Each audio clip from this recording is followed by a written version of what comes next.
마태복음 14장 13절부터 21절로 떡 5개와 물고기 2마리로 복음의 말씀을 선포하겠습니다.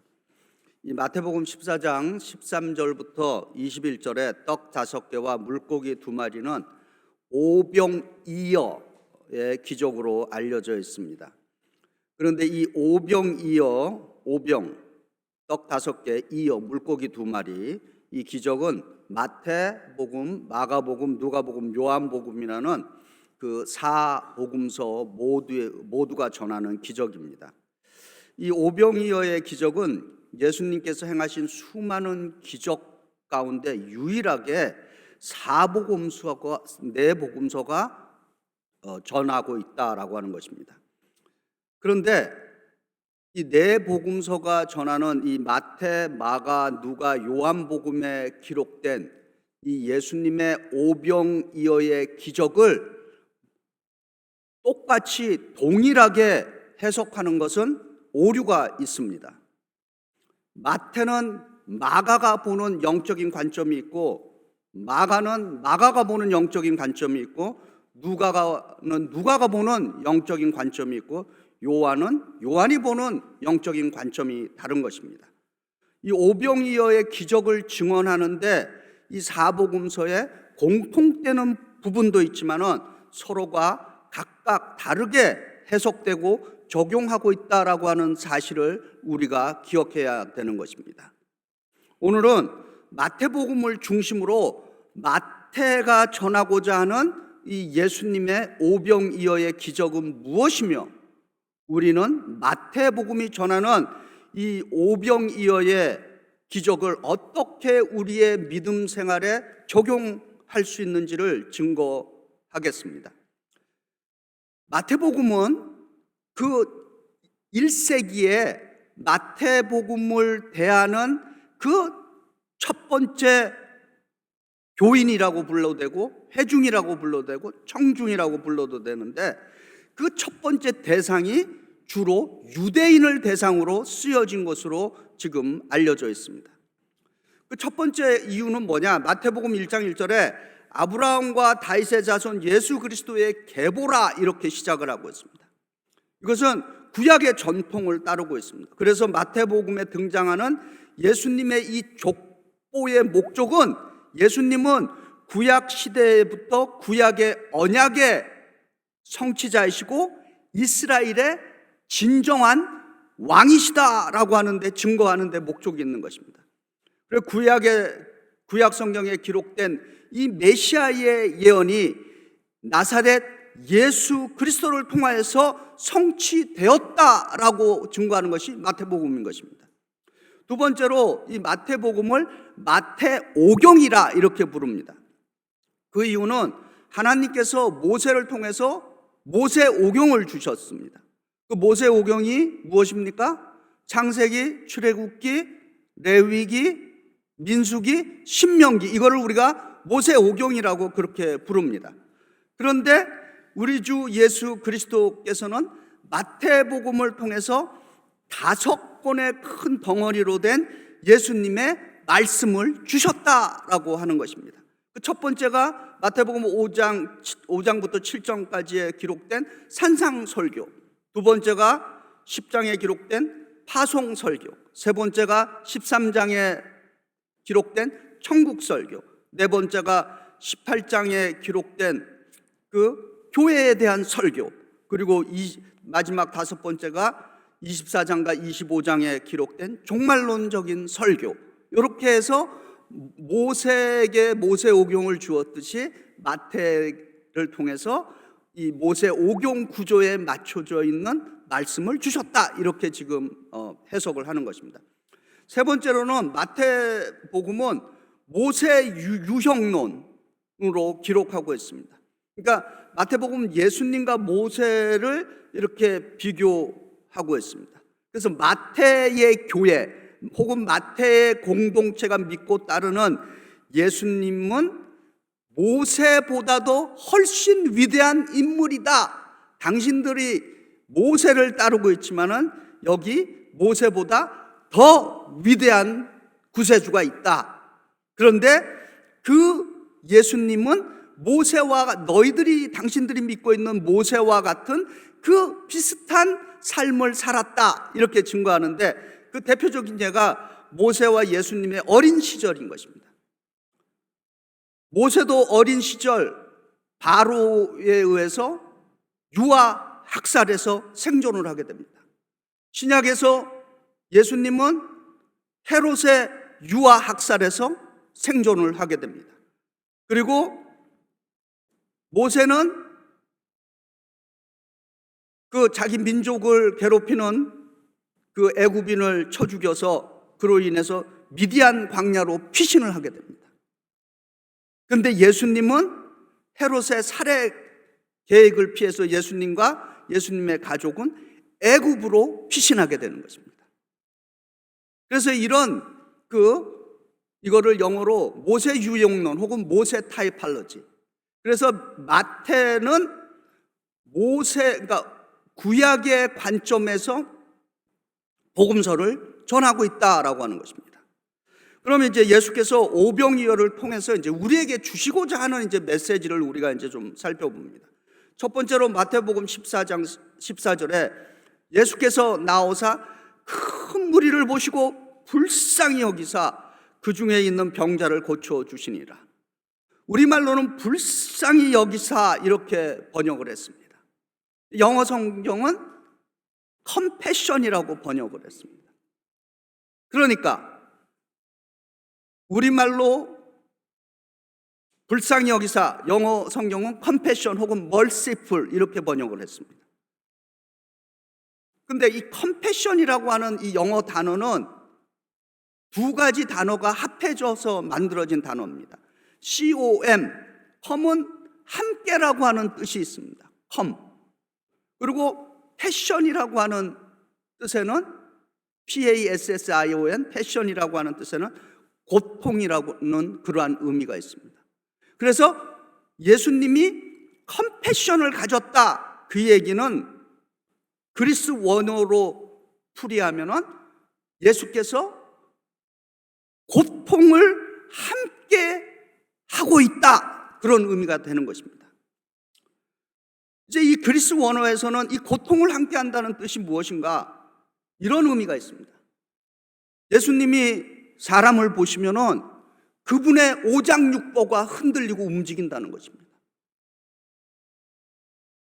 그분의 내장이 꿈틀거린다는 것이에요. 그래서 우리를 보실 때 그 예수님께서 자신의 그 오장육부가 흔들리는 그런 심정으로 우리를 보고 계시다라고 하는 것입니다. 오장육부가 흔들린다는 거, 꿈틀거린다는 거, 그 경험을 못 해봤으니까 어떤지는 잘 모르겠어요, 문자적으로. 거기에 고통이 있을 거예요, 그죠? 내 창자가 막 흔들리고 움직이는데 고통이 없겠습니까? 바로 예수님이 우리를 볼 때는 예수님의 그 내장이 꿈틀거려서 견딜 수가 없는 긍휼하심으로 우리를 도와주신다라고 하는 것입니다. 예수님께서 베푸시는 그 치유의 근원, 예수께서 베풀어 주시는 그 베품의 근원은 예수님의 내장이 꿈틀거리는 무한하신 그 긍휼에 뿌리 내리고 있다, 근거하고 있다는 말씀인 것입니다.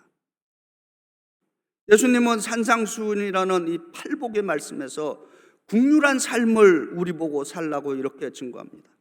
마태복음 5장 7절에 긍휼히 여기는 자는 복이 있나니 그들이 긍휼히 여김을 받을 것이며, 이렇게 약속하고 있습니다. 누가복음 6장 36절에서는 예수께서 이렇게 말씀하십니다.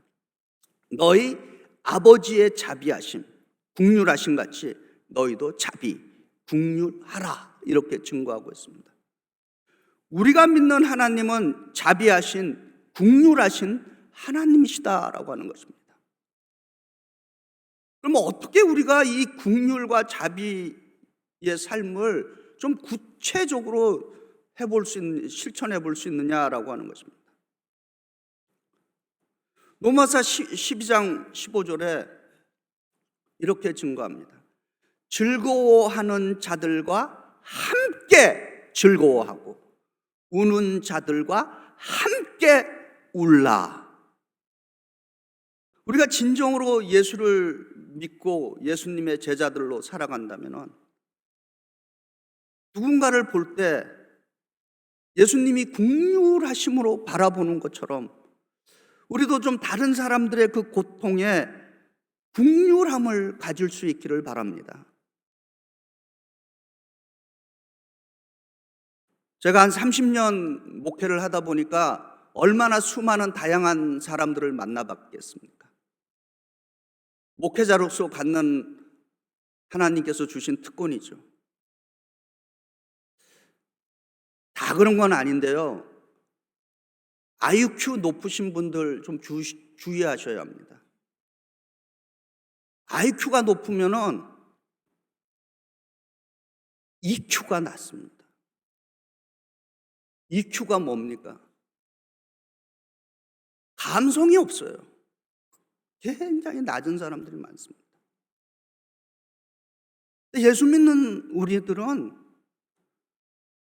물론 IQ도 높으면 좋죠. 그런데 주님께서는 이 긍휼은 EQ인 것입니다. 예수님이 긍휼하신 것처럼 우리도 좀 다른 사람을 향해서 긍휼할 수 있기를 바랍니다.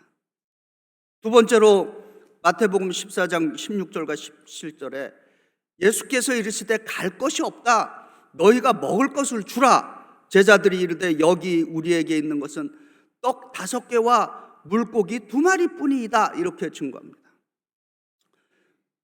이 마태복음은 모세 그 오경 구조에 맞게끔 유대인들을 대상으로 그 메인 청중이 유대인이라 그랬습니다.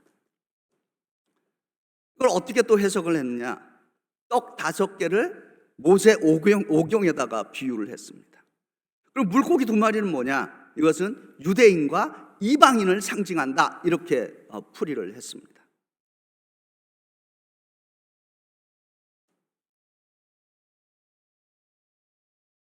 그리고 이 마태복음 14장 20절에 다 배불리 먹고 남은 조각을 12바구니에 차게 거두었다. 이렇게 증거하고 있습니다.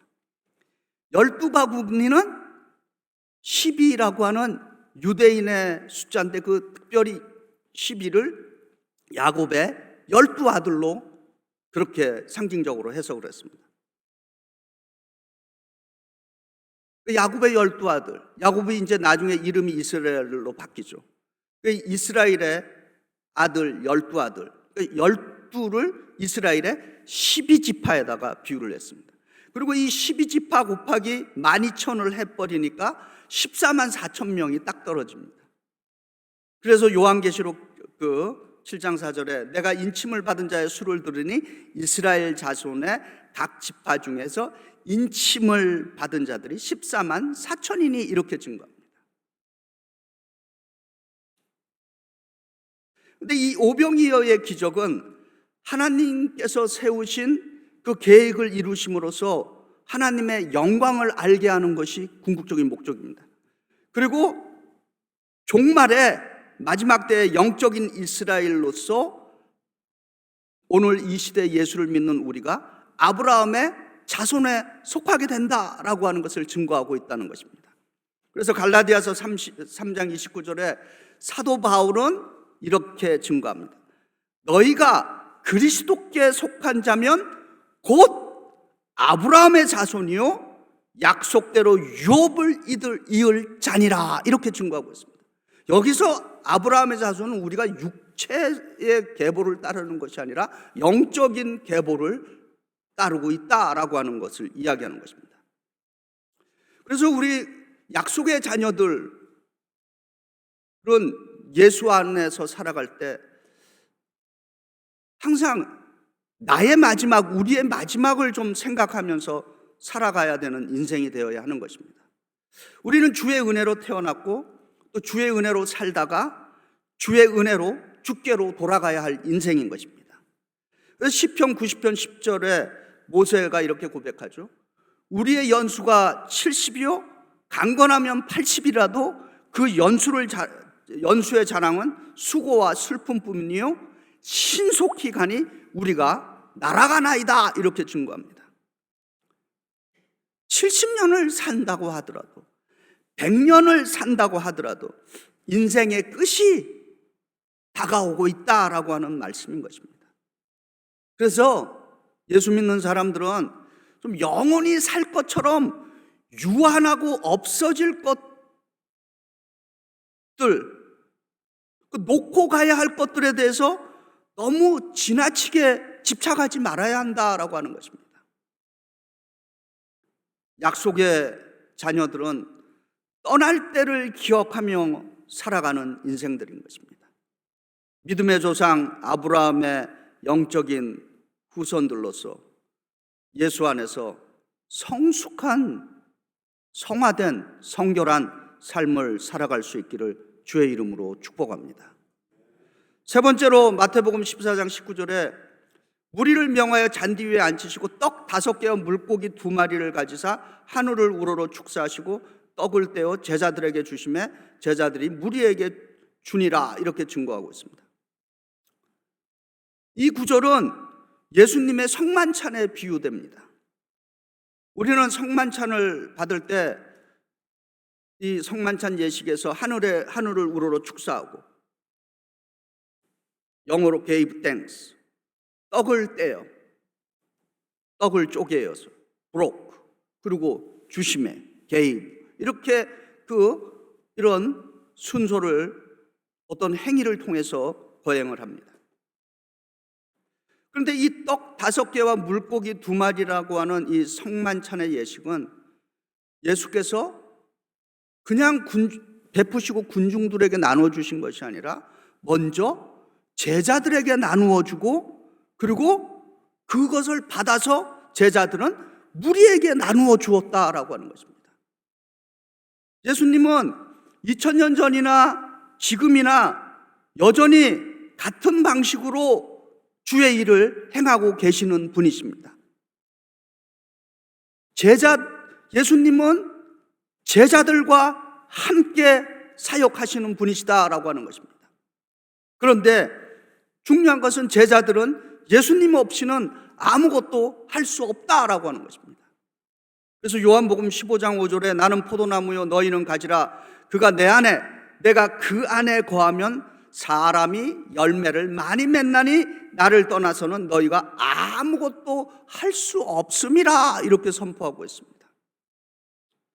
예수님은 그분의 제자들을 통해서 일하고 계십니다. 그리고 예수님은 오늘도 자신의 일을 하실 그 제자들을 찾고 계시는 것입니다. 특별히 성만찬과 관련해서 예수님의 그 십자가의 사건은 하나님이 우리에게 베풀어 주시는 성만찬 사건에 비유할 수 있습니다. 십자가에서 예수님은 자신을 우리를 위해서 몸을 쪼개어서 드려주신 분입니다. 그리고 예수님은 오늘 우리에게도 성만찬적인 삶을 살라라고 그렇게 초청하고 있습니다. 성만찬의 삶의 그 핵심은 무엇인가? 그것은 너가 갖고 있는 것을 나누라라고 하는 것입니다. 오늘 본문에서 예수님은 마태복음 14장 16절에 예수께서 이르시되 갈 것 없다 너희가 먹을 것을 주라 이렇게 말씀하십니다. 제자들이 가지고 있는 것은 떡 5개, 물고기 2마리 뿐이었습니다. 그러나 그것을 어쩌면 한 끼 식사밖에 안 되는 그런 양인데 한 사람 먹으면 끝날 수 있는 양인데 그걸 주라라고 하는 것입니다. 그런데 놀라운 것은 제자들이 그 죽게 드린 한 끼 식사에 해당하는 떡 5개와 생선 2마리로 오병이어의 기적을 베풀어 주셨다라고 하는 것입니다. 예수님은 저와 여러분이 갖고 있지 않은 것을 요구하지 않는다라고 하는 것을 깨달았으면 좋겠습니다. 지금 현재 내가 가지고 있는 것, 지금 현재 우리가 가지고 있는 것, 그거 주님께 드리면은 예수께서 하늘을 우러러 축사하시고 쪼개고 나누시면은 위대한 역사가 일어난다라고 하는 것입니다. 우리 눈에는 비록 하잘 것 없게 보일지라도 예수님 손에 들려주면은, 그리고 예수님께서 축복해 주시면은 5천 명을 먹이는 기적이 된다라고 하는 것입니다. 오늘 성경 말씀은 여자와 어린아이들이 포함되어 있지 않다고 그랬어요. 그래서 좀 이렇게 조사를 해보니까 여자와 어린아이를 포함을 하면은 이날 예수님께서 먹이신 무리가 거의 1만 명은 넘었을 거다라고 하는 그런 추정을 하고 있습니다. 말씀을 정리합니다. 마태복음의 이 오병이어의 기적을 통해서 예수님은 저와 여러분에게 예수께서 우리에게 긍휼하신 것처럼 우리 보고도 긍휼한 삶을 살라고 초청하고 계십니다. 왜냐하면 우리는 이미 그리고 앞으로도 계속해서 예수님의 그 긍휼하심의 힘을 입어서 살아갈 인생들이기 때문인 것입니다. 이미 우리는 예수님으로부터 받아야 할 긍휼을 받았습니다. 그리고 그 받은 긍휼을 누군가의 그 아픔에 함께 할 수 있기를 기도합니다. 예수님은 오병이어의 기적을 통해서 우리에게 성만찬의 삶을 살아가라고 초청하고 계십니다. 왜냐하면 예수님은 이미 예수님의 몸과 피라는 성만찬을 통해서 우리에게 구원의 삶을 베풀어 주셨기 때문인 것입니다.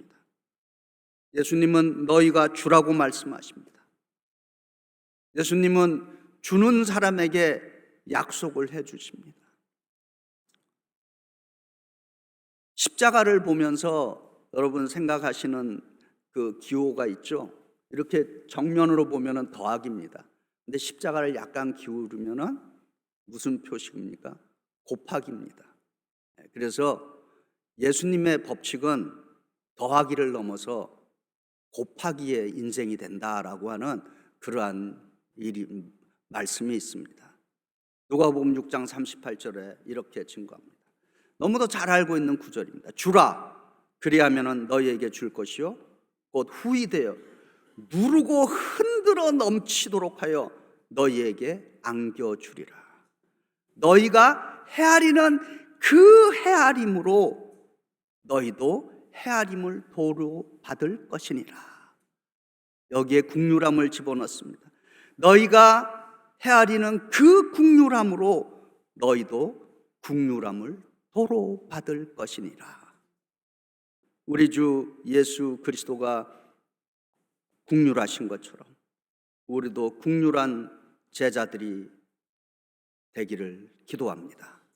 그리고 예수님이 우리에게 자신의 몸을 주신 성만찬처럼 우리도 우리의 삶의 터전에서 성만찬의 삶을 나눌 수 있기를 주의 이름으로 축원드립니다.